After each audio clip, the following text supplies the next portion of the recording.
So we're in here looking at another branch. Wanted to show you what bacterial canker looks like along a fruiting limb instead of along a leader like we saw. And this is a very typical situation for bacterial canker. What we see here is these spurs were damaged in the cold, and you can see the sap coming out and forming amber here. And it might be hard to see in the video, but there's actually healthy bark tissue here, and right along this frontier, right along that border, is where the canker begins. And again, you see that we oftentimes have canker associated with branch intersections, but not always. So I suspect what happened here is that this branch, or this little fruiting spur here, died and caused a wound that then canker got into. And you can see that all of these spurs along here have some canker. And then we look at this branch here, and you can actually see the canker growing in that area on the second branch there. So here we have canker growing along a fruiting limb. I'll cut into it so you can see. All right, here's our canker. So let's cut right along this area is where the canker is beginning. So I'm going to go ahead and move back and cut into some healthy tissue. And you can see how nice and green that tissue is there, white and green. That's what we want to see. Now I'm going to try to do the best. I have to hold the limb and the camera and my knife, so this is coordination at its best.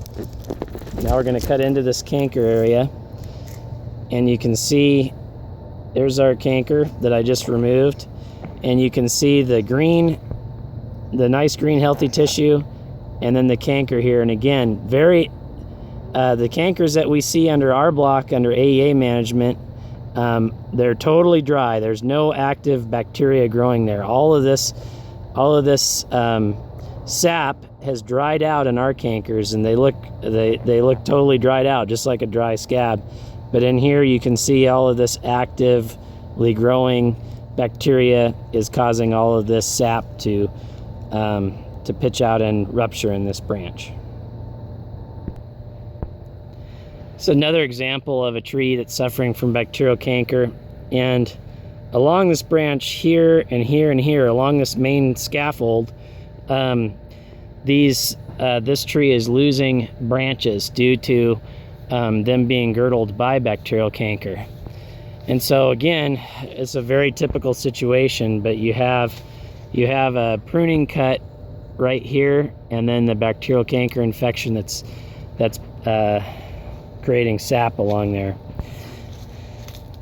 See if I can get the light right. So this is a very large canker along this limb. It probably started from the pruning cut and came down here, but then as that sap oozes out and drains down the limb, it causes infections down below. So this canker that's right here actually probably created this canker that's down lower.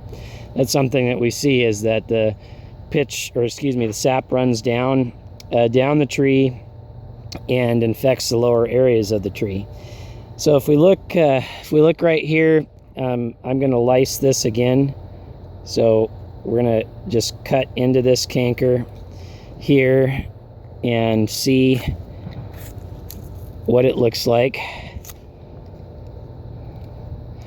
All right, so you see our nice healthy tissue right here, and then the canker, and again, it's an actively growing canker. Look at all this nice, I shouldn't say nice, look at this nasty bacteria infested area with the sap of the tree coming out. And again, we still have cankers present at our Stinson block under AEA management, but the bacteria are totally gone. They're totally inactive, and the canker is all dried out. And that's a sign that infection is gone, and it's just now a healed wound. Whereas these cankers are very active, and you can see, hopefully in the video, the amount of of sap that's underneath there. Look at all that sap. That's just filled with bacteria. And so as this sap runs down the limb, it's going to continue to affect the tree, and once it gets in the crotch of the tree here, then this tree is going to be done. So that's not a good thing for us, of course. So through nutrition and other management techniques, we have stopped this at our Stinson orchard. We were actually going to remove that block before we began with AEA, in part because of the loss of vigor we were having. We were losing too many trees from bacterial canker, and now that orchard is looking like it's canker free. And if we still look good next year, I'm going to be prepared to say that we beat bacterial canker. Thanks.